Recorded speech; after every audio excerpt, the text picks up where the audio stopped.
नमस्कार, आप देख रहे हैं नाउ नोएजा और मैं आपसे मुखातिब हूं अफी हिंदुस्तानी।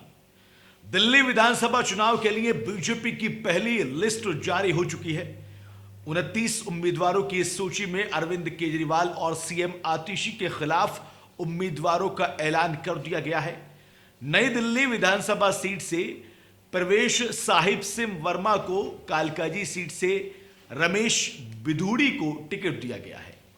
इसके अलावा आप से बगावत करके बीजेपी में शामिल होने वाले कैलाश गहलोत को बिजवासन सीट से चुनावी मैदान में उतारा गया है।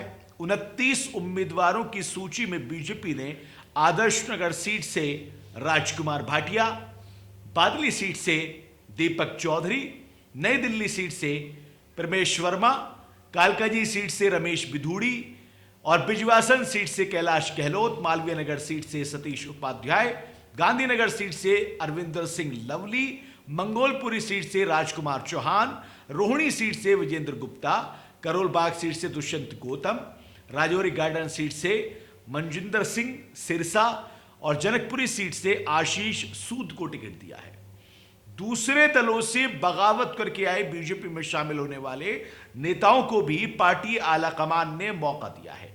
इनमें करतार सिंह तंवर, राजकुमार चौहान, कैलाश गहलोत और अरविंदर सिंह लवली शामिल है। प्रवेश वर्मा को टिकट मिलने से हाई प्रोफाइल नई दिल्ली विधानसभा सीट का मुकाबला और ज्यादा रोमांचक होता हुआ दिखाई दे रहा है।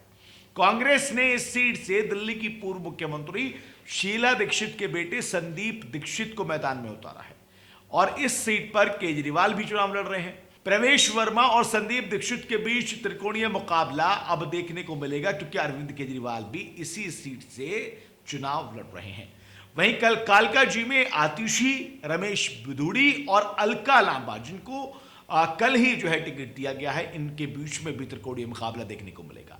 दिल्ली के पूर्व मुख्यमंत्री साहिब सिंह वर्मा के बेटे प्रवेश वर्मा आम आदमी पार्टी के निशाने पर हैं। हाल ही में सत्तारूढ़ पार्टी ने प्रवेश वर्मा पर नई दिल्ली में महिलाओं को 1100 रुपए बांटने का आरोप लगाया था और इतना ही नहीं, आपने प्रवेश वर्मा के खिलाफ ईडी में शिकायत भी दर्ज की थी, जिन्होंने इस दावे को खारिज कर दिया था। अब 29 उम्मीदवारों के नाम का ऐलान बीजेपी कर चुकी है और 29 उम्मीदवार, जिन उम्मीदवारों के नाम का ऐलान किया गया है, उनमें 2 महिलाएं शामिल हैं। शालीमार बाग से रेखा गुप्ता और सीमापुरी एससी सीट से कुमारी रिंकू को कैंडिडेट बनाया गया है। लेकिन सबसे ज्यादा दिलचस्प मुकाबला अब यह देखने को मिल रहा है कि कालकाजी और नई दिल्ली दोनों ही सीटें अब हाई प्रोफाइल सीटें बन चुकी हैं। अरविंद केजरीवाल के सामने प्रवेश और उनके साथ साथ फिर संदीप दीक्षित।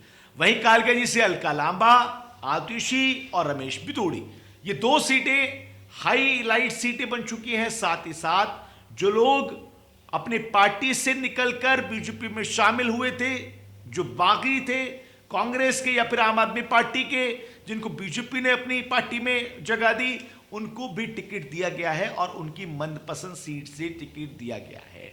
अरविंदर सिंह लवली को उन्हीं की परंपरागत सीट वहां से मैदान में उतारा गया है। साथ ही साथ गहलोत को मैदान में उतारा गया है। करतार सिंह को मैदान में उतारा गया है। छतरपुर से उनको टिकट दिया गया है। आम आदमी पार्टी के विधायक रहे थे, इस्तीफा दिया था।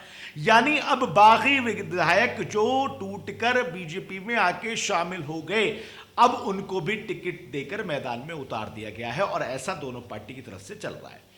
तो बीजेपी की पहली लिस्ट जारी हो चुकी है, जिसमें 29 नामों के ऐलान है वो हो चुका है। कांग्रेस ने भी कुछ नामों का ऐलान किया है। कल अलका लांबा का नाम का ऐलान किया था और अब आम आदमी पार्टी की 70 की 70 जो विधानसभाएं हैं, वहां पर अपनी पार्टी की तरफ से प्रत्याशियों के नाम का ऐलान कर चुकी हैं। यानी अब दिल्ली का विधानसभा चुनाव वो और भी ज्यादा दिलचस्प होता नजर आ रहा है। मुद्दों के साथ साथ नामों की सियासत प्लस बागी लोगों की सियासत अब देखने को मिल रही है।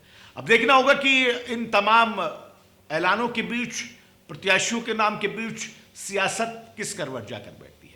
फिलहाल मेरे साथ इतना ही। देश और दुनिया की तमाम बड़ी खबरों के लिए आप जुड़े रहिए नाउ नोएडा के साथ में। दीजिए इजाजत। नमस्कार, आदाब।